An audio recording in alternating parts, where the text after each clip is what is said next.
explayarse un poco más. Escudero. Y no ha venido. Bueno, entonces, vamos a ver el tema. El tema está ahí, es apología. Así es como se escribe en griego. Yo lucho mucho, ¿saben con qué? Yo lucho mucho con la parte académica que tengo. Bueno, yo tengo un diplomado en estudios teológicos, con la parte pastoral o ministerial con la que yo trato de siempre dar los mensajes en palabras simples. Bueno, eso fue lo que Carlos me enseñó. Entonces, ya con Carlos hemos visto, como conversamos antes de ayer, cómo a lo largo de todo este tiempo en Gracia Urbana hemos visto que los términos raros no siempre son entendidos por todos y hay momentos en que uno tiene que explicarlo como a uno le gustaría haberlo recibido al inicio. Entonces, esa es la palabra en griego, el tema es apología con el corazón.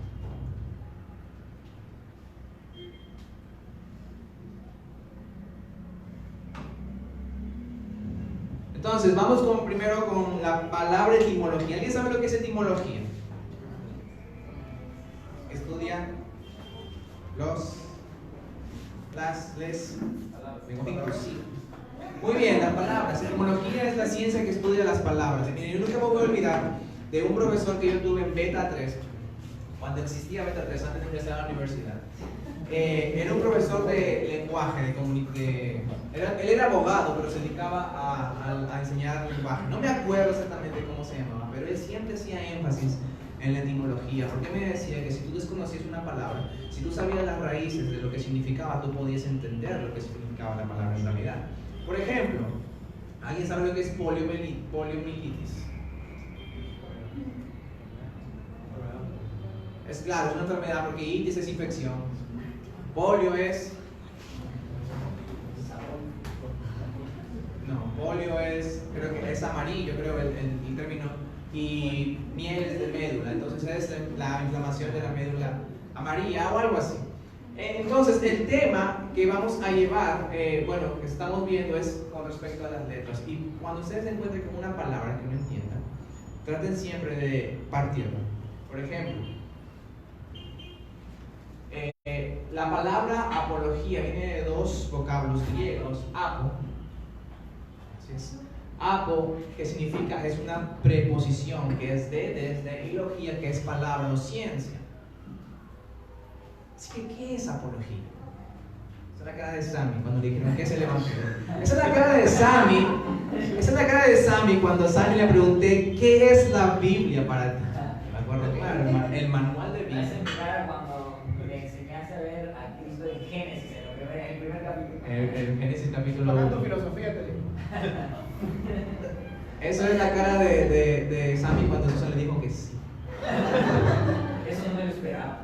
Vamos a ponernos serios. Vamos a pensar. Vamos a ponernos serios. Vamos a ponernos serios. Yo puse esa imagen para ponernos serios, no se ríen. Y pensemos. Porque por definición la apología es una defensa formal sobre una opinión o creencia. Recuerden, apo es desde mí, una convicción que yo tengo hacia afuera, y esa es una creencia. Entonces lo que yo hago es defender algo que yo creo. Eso es apología. ¿Qué es apologética entonces? Bueno, relacionado con la Biblia, la apologética es la ciencia o la rama de la teología que se dedica a la defensa del cristianismo, a probar cómo el cristianismo es verdad. Entonces, ¿qué es un apologeta? Muy bien, es un defensor del cristianismo. Pablo, ahí está Pablo de Tarso, Saulo de Tarso, luego Pablo. Es la persona que presenta una defensa del cristiano. Ahora, es algo muy curioso aquí, que un apologeta puede inclusive no ser creyente. Y es muy interesante, como vamos a ver más adelante. Entonces, a lo largo de la historia del cristianismo, esta es una cosa que a Snyder le gustaría mucho por todos sus conocimientos de la iglesia primitiva. A lo largo de la historia ha habido muchos y muchos apologetas.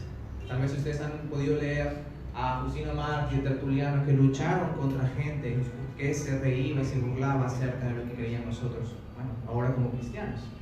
Justino Mártir y Tertuliano son apologetas de la iglesia primitiva. Luego pasamos al siguiente periodo de la iglesia, Y tenemos a Agustín de Hipona. San Agustín es muy famoso por dos de sus obras que conozco, que es Confesiones, es una de ellas, y Ciudad de Dios es otra, una canción de los Jerez, se llama Ciudad de Dios, es muy bonita, escúchenla, se la recomiendo. Agustín de Hipona sus escritos fueron muy, pero muy impactantes para la vida de un autor que ustedes muy bien conocen, pero más adelante lo vamos a ver. A Tomás de Aquino también encuentra sus 5 reglas o 5 formas en cómo en cómo él demuestra que el cristianismo es verdad. Algunas de ellas son tomadas el día de hoy por algunos apologetas de esta era. Sin embargo, hay algunas que hacen mucho uso de la razón, pero la razón es solamente una vía para creer. Nosotros creemos por fe, no por razón. Eso no quiere decir que nuestra fe no sea razonable. Pero llegó el papá de muchos de los que están aquí. Me gustó esa, ¿verdad? El papá de algunos es Juan Calvino. Juan Calvino fue influenciado mucho por la teología de San Agustín. Sin embargo, a Juan Calvino se le conoce por haber sistematizado las ideas que tuvo Martín Lutero. Si me dan a escoger entre Martín Lutero y Juan Calvino, quien es más organizado fue Juan Calvino, pero quien fue más teólogo fue Martín Lutero.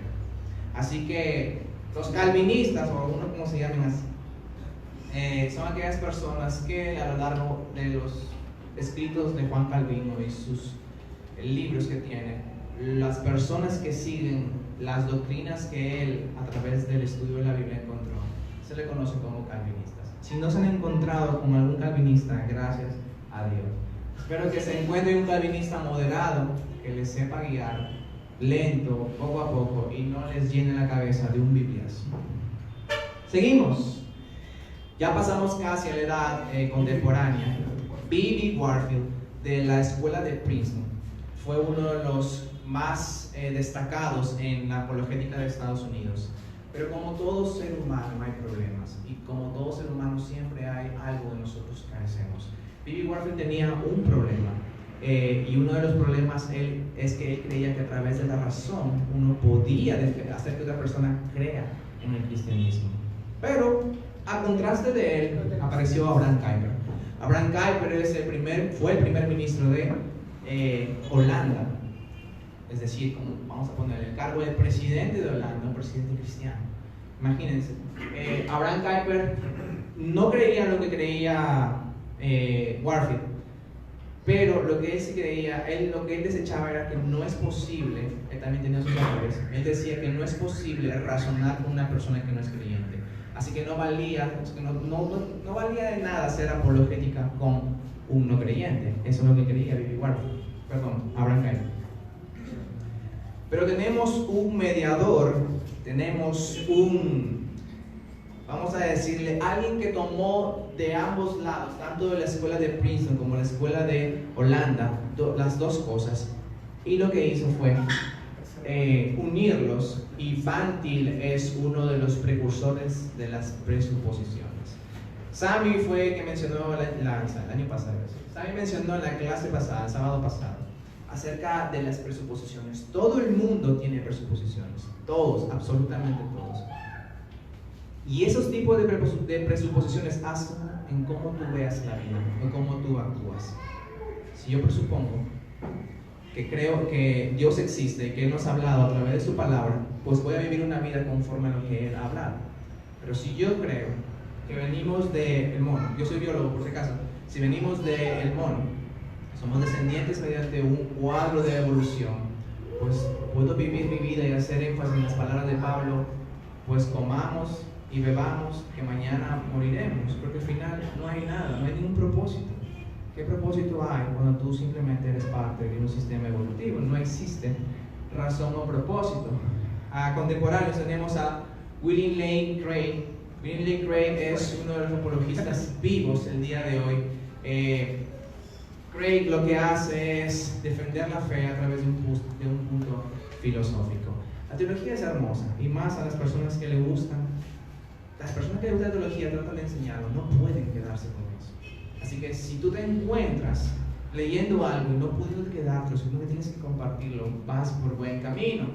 Uno también de los grandes apologetas es un matemático de la escuela, de la Universidad de Oxford, una de las universidades más ranqueadas de todo el mundo, es el matemático John Lennox. Y John Lennox tiene muchos escritos que están siendo traducidos al español, así que puedes adquirirlos también si tú quieres tener una perspectiva acerca de la física o de las matemáticas con respecto a la fe en Dios. Pero también tenemos apologetas contemporáneos.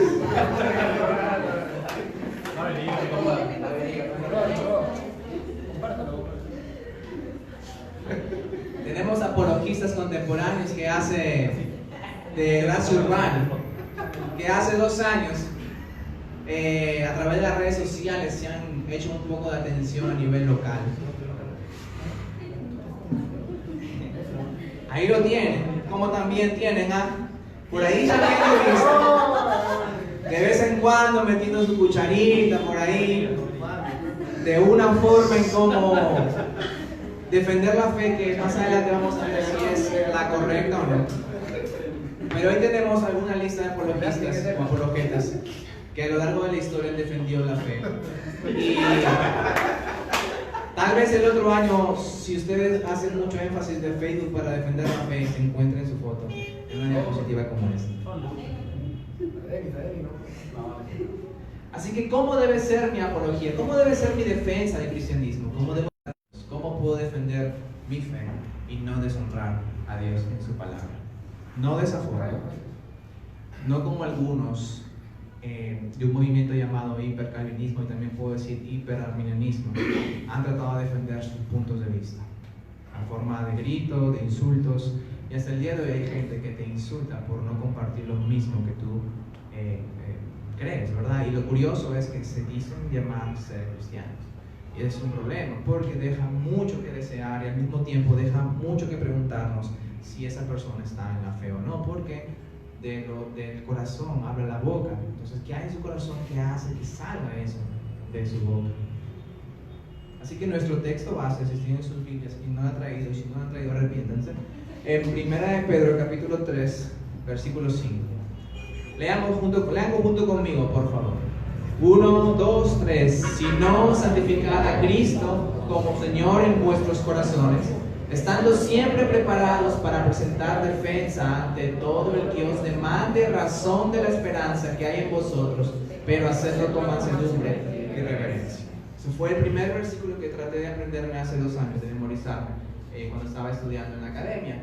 Así que tenemos que ir un poco más a fondo, tenemos que ir al texto en sí, y a mí me gusta, esta es la parte académica con la que yo lucho, porque vamos a entrar al contexto de la carta. ¿De qué estaba escribiendo Pedro aquí? Bueno, Pedro en su carta escribe como consuelo, como ánimo. Él lo que estaba haciendo es estimular a los creyentes que estaban en esa iglesia, sufriendo lo que vamos a ver un poco más adelante, y no me quiero adelantar. ¿Para quién escribió Pedro, esta carta? Pues Pedro escribió esa carta para recién convertidos.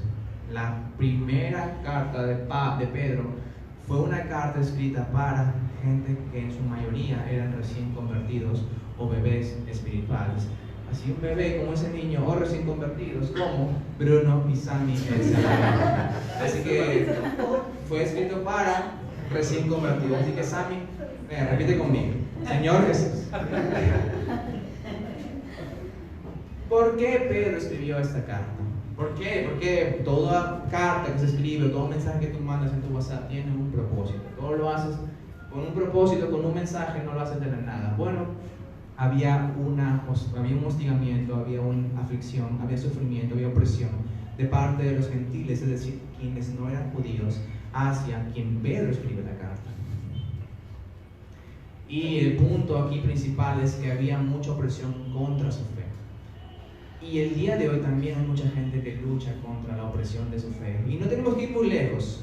Si tú eres cristiano en tu casa, el único cristiano en tu casa, como yo, la primera barrera que tú tienes es con tu familia. O sea, la primera opresión de tu fe es tu familia. Luego siguen tus amigos. En mi caso, cuando yo me convertí en cristianismo en el 2013, fueron mis amigos de la universidad. Mi mamá me comenzó a preguntar, yo me acuerdo, ¿y qué te pasa? ¿Qué tienes? Y como que ya dejaste de hablar malas palabras. Porque ya no sales, porque ya no, bueno, yo no tomaba, pero porque ya no sales con nosotros, porque ya no compartes los chistes morbosos que tenían. Los chistes, eran chistes mongoles, de verdad, pero porque ellos comenzaron a notar algo de raro en mí y realmente les comenzó a preocupar qué estaban pasando. Así que bien, la palabra que vamos a ver aquí es defensa. Esa palabra en griego quiere decir apología. Es decir que defensa es apología, defender un punto de vista, algo que está en nosotros. Presentar defensa ¿de qué? De la razón de la esperanza que hay en vosotros. Y eso es curioso, esta es la palabra es la palabra que me llama la atención, porque Pedro no le dice razón de la esperanza que ustedes creen, sino de la que hay en ustedes. Eso quiere decir que Pedro está diciéndole, lo que ustedes creen les hace vivir de una forma diferente. Y eso está en ustedes.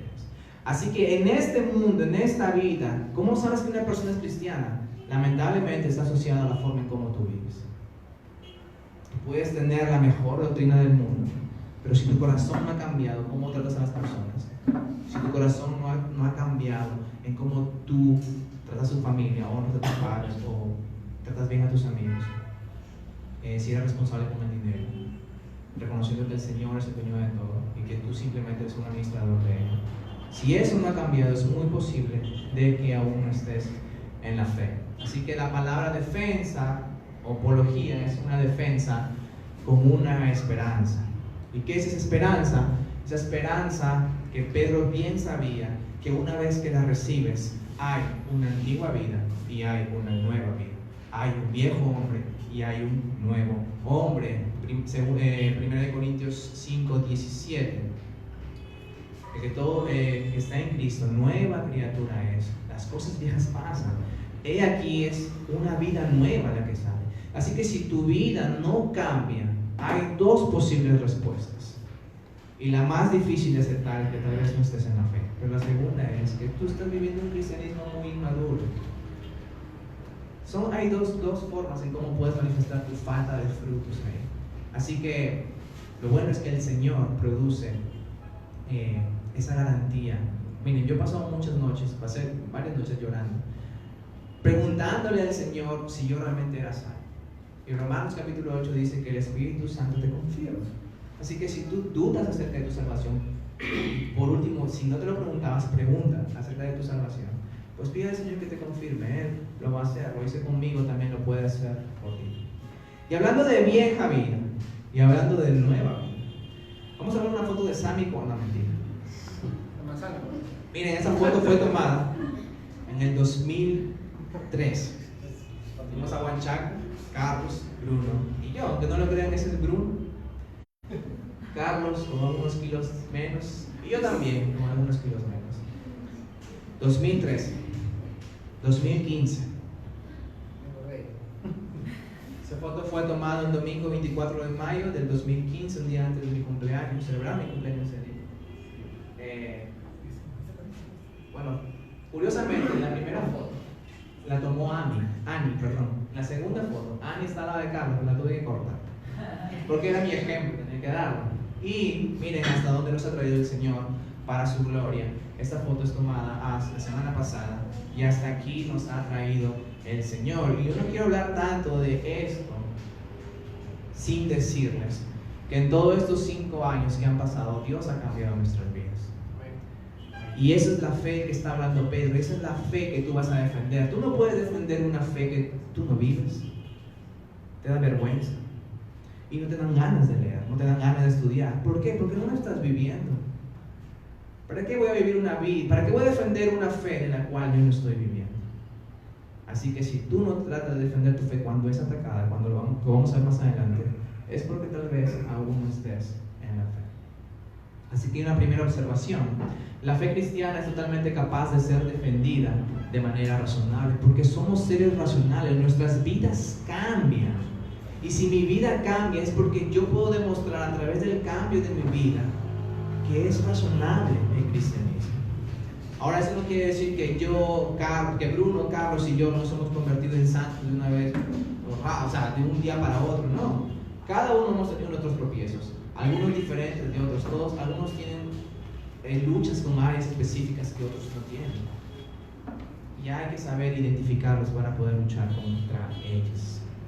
Así que aquí hay un prerequisito. Miren el único requisito de este versículo.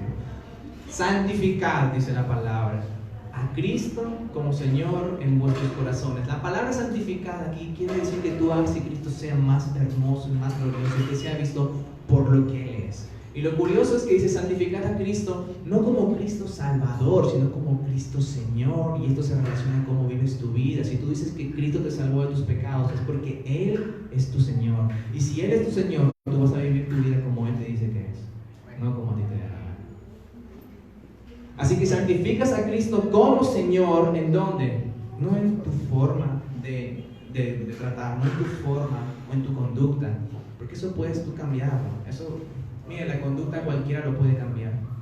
Y nosotros lamentablemente con los pequeños queremos hacer eso. Yo trabajo en una fundación con niños, trabajo en un colegio con adolescentes, y además veo generalmente a los hijos de mis amigos cómo ellos quieren cambiar la conducta de sus hijos.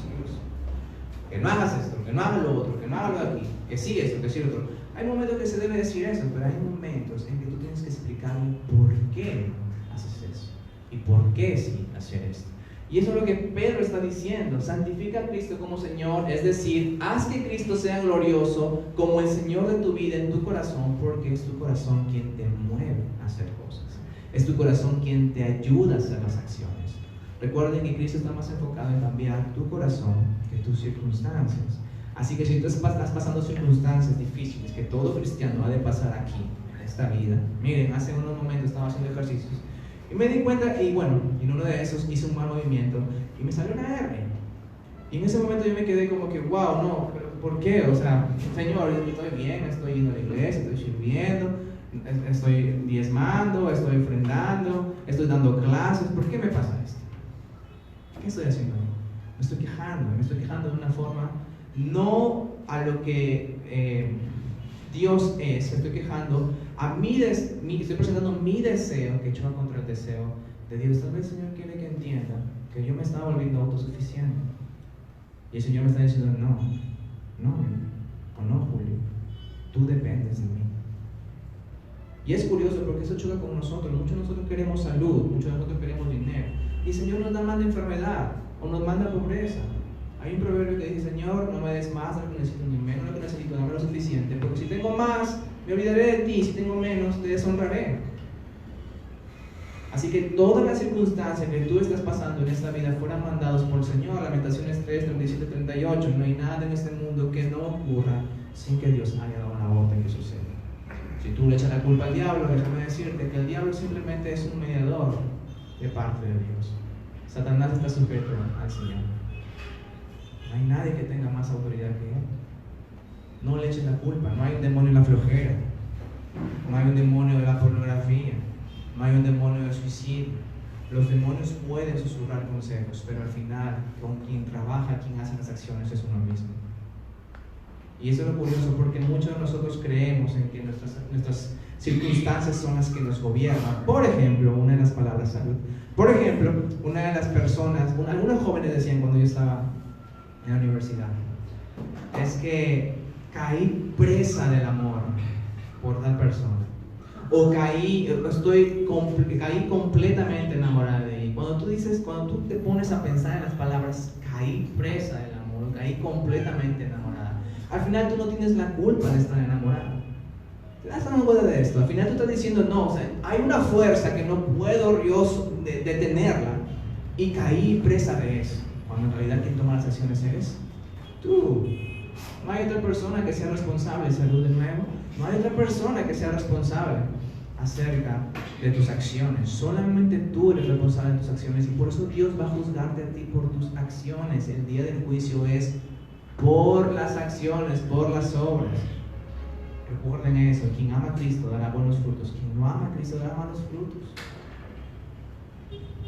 Así que este prerequisito está asociado con la humildad, de humillarte y reconocer de que Cristo es exaltado, Cristo es el Señor en mi vida. Si tú quieres hacer apología, si tú quieres defender tu fe, lo primero que tienes que hacer es humillarte y reconocer que Jesucristo es el Señor. Entonces la segunda observación que tenemos aquí es que el punto de partida para la defensa de la fe cristiana, el cristianismo, es la fe misma y la confianza en el cristianismo. Eso quiere decir en la forma en cómo vivimos nosotros.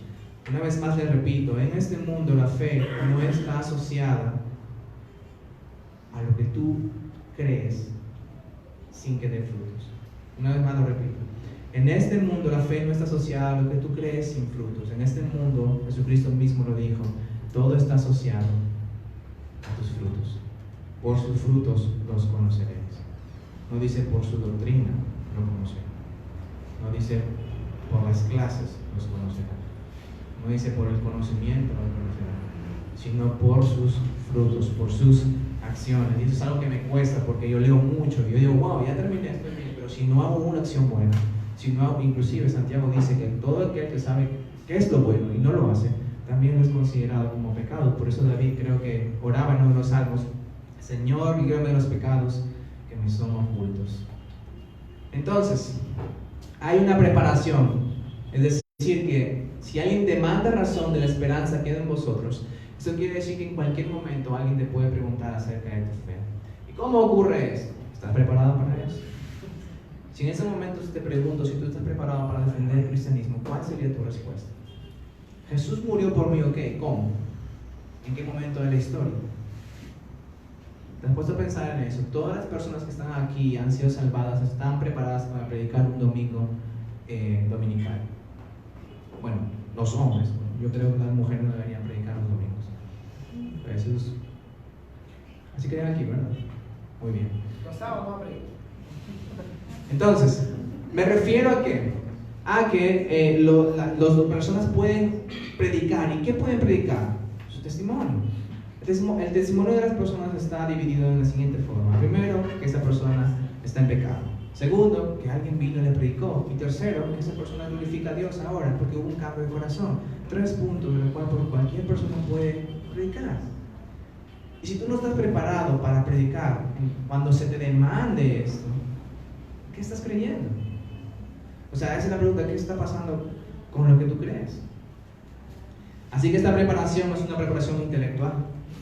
Dios nos ha dado un cerebro para utilizarlo. Tampoco seamos de mucha mente abierta porque se nos puede caer el cerebro. Y esta preparación de Pedro también es espiritual. Si tú te llenas la cabeza de teología, como lo hice yo en un tiempo, hay 2 resultados. O te llenas la cabeza de la teología, o rechazas la teología y te vuelves puro emoción. Y hay 2 resultados con eso. La primera emoción es que te vuelves muy animoso. Ese es Jim Carrey, uno de mis actores de comedia que más me gustan. Y la película es El tonto y el más tonto. Y esa persona se dejaba mucho guiar, ¿por qué? Por las emociones. Una emoción que no era guiada por un conocimiento. Una vez más, si tú te llenas la mente de solamente Jesús es amor, sin doctrina sólida, como Pedro explica más adelante, vas a ser una persona movida por las emociones, vas a ser un sensual. La palabra sensual quiere decir movida por tus emociones, por tus sentidos, por todo lo que te parece bien. Esto me parece bien, pues es la verdadera. Eso no me parece bien, pues eso es falso, eso quiere decir. O lo que pasa es que si te llena la cabeza de mucha teología y no haces nada con eso, tu corazón se enfría y vas a ser un gran teólogo de Facebook. Así que una tercera observación, estar preparados para dar una respuesta razonable a la fe cristiana es un deber de todo cristiano. Es un deber de todo cristiano. Pasamos a casi el último punto con la ocasión.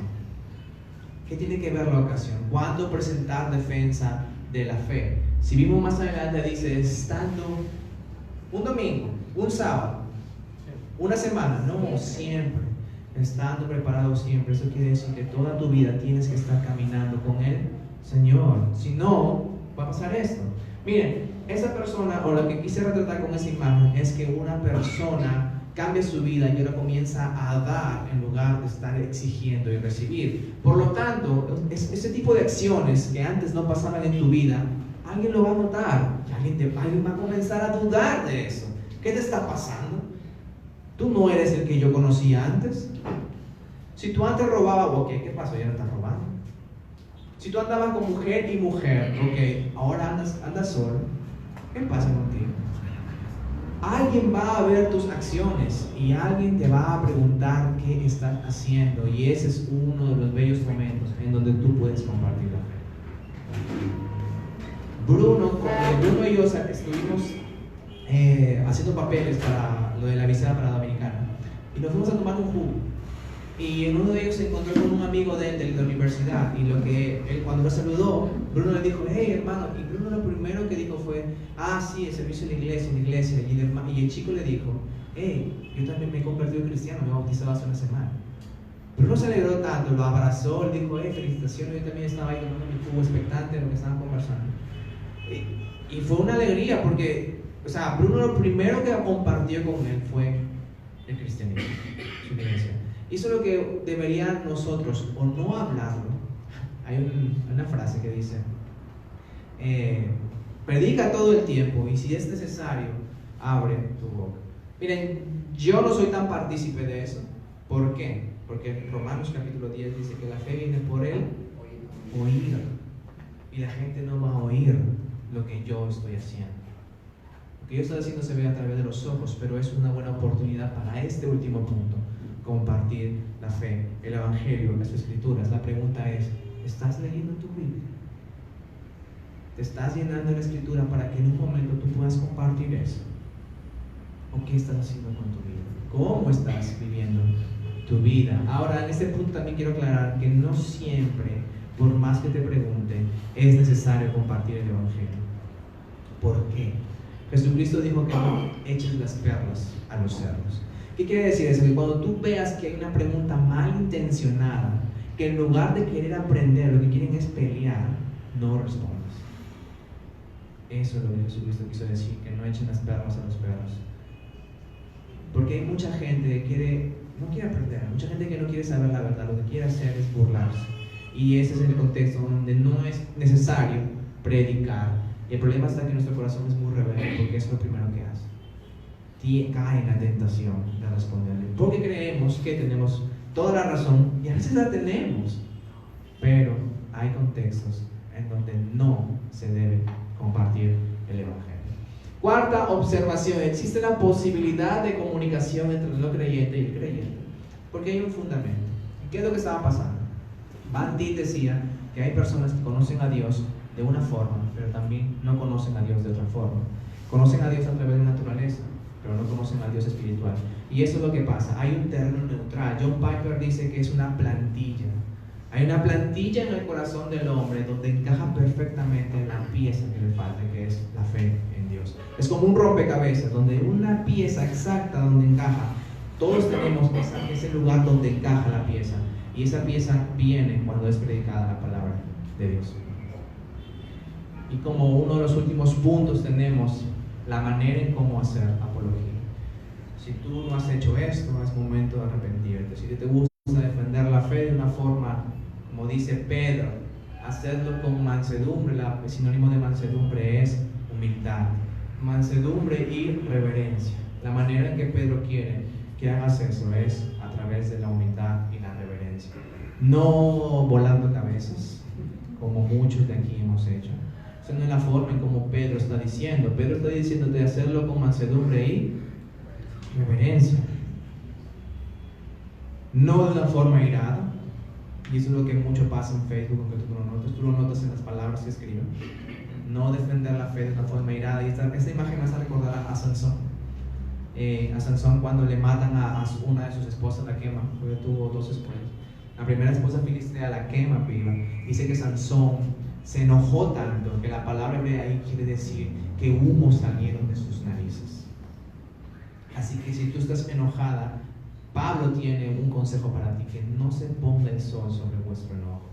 ¿Y qué significa eso? Que no le des tiempo que Satanás utilice ese enojo para hacerte caer. Eso significa.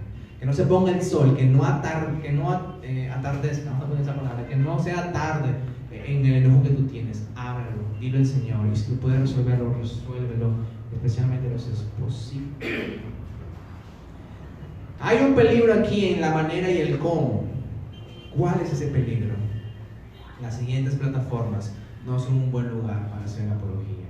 No lo hagan, es un desperdicio de tiempo. No estoy diciendo que tú puedas compartir tu fe a través de eso. Eso no lo estoy diciendo. Lo que estoy diciendo es que no te pongas a pelear y crear una apologeta y en esas redes sociales. No es lo que debes hacer. Las redes sociales son plataformas, simplemente, como Reformer Youth y todo lo que ustedes vienen haciendo en su grupo de comunión. Son medios nada más para algo más glorioso que es presentar a Cristo como Señor. Quinta y última observación: nuestra manera de presentar defensa debe ser de cortesía humilde y de respeto, respetando que la otra persona fue creada a imagen y semejanza de Dios. Miren, hay en el libro que se llama Huyendo de la Razón, de Francis Schaeffer, que es discípulo de Van Til. Él cuenta en su libro, dice: miren, hace tiempo yo estuve caminando en una conferencia donde me invitaron a compartir, y él dice, y llegué a una persona y la persona me dio la mano de una manera que yo no entendía por qué me estaba dando la mano. Yo le pregunté, tú no me conoces, ¿por qué me saludas así? Y esta persona le responde, porque tú eres creado en imagen y semejanza de Dios y eso es suficiente. Así que cuando tú tratas a una persona, por más mala que sea, tienes que entender que esa persona en esencia es igual que tú. Es fácil tratar a los que te tratan bien, ¿verdad? Jesucristo dijo eso. Si amas a los que te aman, ¿qué recompensa tienes? Es fácil amar cuando alguien me ama. Pero busca a esa persona que te ha traicionado. Busca a esa persona que no te trata bien. No tienes que ir muy lejos. Hay familiares con los que tú tienes luchas. Hay amigos, hay hermanos en la iglesia con los que tú tienes diferencias. Ellos fueron creados a imagen y semejanza de Dios. Y para terminar, miren el resumen del texto. Santificar, es decir, hacer a Cristo hermoso como Señor en mi corazón, porque es de mi corazón donde salen mis acciones hacia afuera. Estando cuando siempre preparado, es decir, tengo que estar en plena comunión con el Señor, continuamente orando al Señor. Ante todo el que os demande razón de la esperanza, yo tengo una esperanza que es Cristo y con quien voy a estar cuando Él venga por segunda vez o cuando yo vaya hacia Él. Esa esperanza está en mí, está dentro de mí. Una gente lo puede ver, no es algo simplemente que yo saco de un libro o de la Biblia nada más, sino es algo que se ve en mi vida. Así que tú no puedes presentar defensa de la fe si tú no vives lo que dices crear. Y hacerlo de una forma en humildad y reverencia, recordando que todas las personas son creadas a imagen y semejanza de Dios. Todas las personas, desde el terrible violador hasta el más santo de los pastores que pueda haber, todos son en esencia igual para Dios. Así que fíjate en cómo tú tratas a las personas, porque eso hace lo que Dios no hace. Tú haces acepción de personas, Dios no lo hace. Así que hazlo con mansedumbre y reverencia. Y curiosamente hay un paralelo de esto en la carta de Pablo a Timoteo, donde le dice el siervo del Señor debe ser humilde, no contencioso, no dando peleas tontas, no argumentos tontos donde caemos presa fácil de eso, sino que tiene que ser humilde. Y lo curioso es que Él te da la razón porque quizá Dios le conceda el arrepentimiento. Así que tu forma en cómo tú respondes, Dios puede salvar a la persona como tú respondes. Dios la puede salvar. Así que ten en cuenta eso. Así que para las personas que tal vez aún no creen en Dios, no pueden defender algo que no creen, pero hoy es un buen momento para creer en Dios. Como cantaban al inicio, prefiero vivir mi vida defendiendo lo que yo creo que vivir sin ningún propósito. Y lo curioso es que la etapa de la adolescencia, juventud, son etapas donde tú te preguntas, ¿qué hago en este mundo? ¿Qué estoy haciendo aquí? Y una buena respuesta es que tú fuiste creado para la gloria de Dios. Y no hay llamamiento, propósito más grande que ser llamado a compartir la gloria de Dios. ¿Y qué es la gloria de Dios? Hacer famoso a Dios. Y hay un problema, es que tú Tú siempre quieres ser el Avenger. Tú siempre quieres ser el superhéroe de muchas cosas. Pero permíteme decirte que tú no eres un Avenger. Tú eres un Kree. Que son los más malos de toda esa película. Cuando vean Capitana Marvel, bueno, no quiero lanzar spoilers. Nosotros somos los malos de la película y Jesucristo es el Salvador. Así que si tú sabes, yo no tengo que decirte cuáles son las cosas malas que se hacen en tu vida. Cada uno de los que está aquí presente lo sabe. Pero lo bueno es que alguien pagó por esas cosas malas que uno hace. Yo tanto deseo que mis familiares escuchen lo que yo estoy hablando a ustedes, pero hay resistencia y eso pasa por no vivir una vida conforme a lo que yo hablo. Cuando tú no vives una vida conforme a lo que tú dices creer y las personas ven que tú estás viviendo algo contrario a eso, se forma una barrera y no te escuchan. Se lo dice alguien por experiencia. Mucho tiempo diciendo, soy cristiano, y vivía mi vida no para ser cristiano. ¿Y qué hace una persona cuando ve que tú dices una cosa y tú ves que haces otra cosa? No te cree y te tira de hipócrita. Y es verdad. Cuando yo entendí eso, gloria al Señor, soy el peor de los hipócritas. Y fue ahí cuando el Señor comenzó a abrir puertas en mi vida. Cuando me di cuenta de que yo era el peor de los pecadores. Pero, como dice el pastor David Barceló, soy el uno para el otro con Jesucristo, porque Jesucristo es el Salvador de salvadores. Así que vamos a orar para terminar. Señor, te damos gracias esta noche porque tú nos hablas del corazón.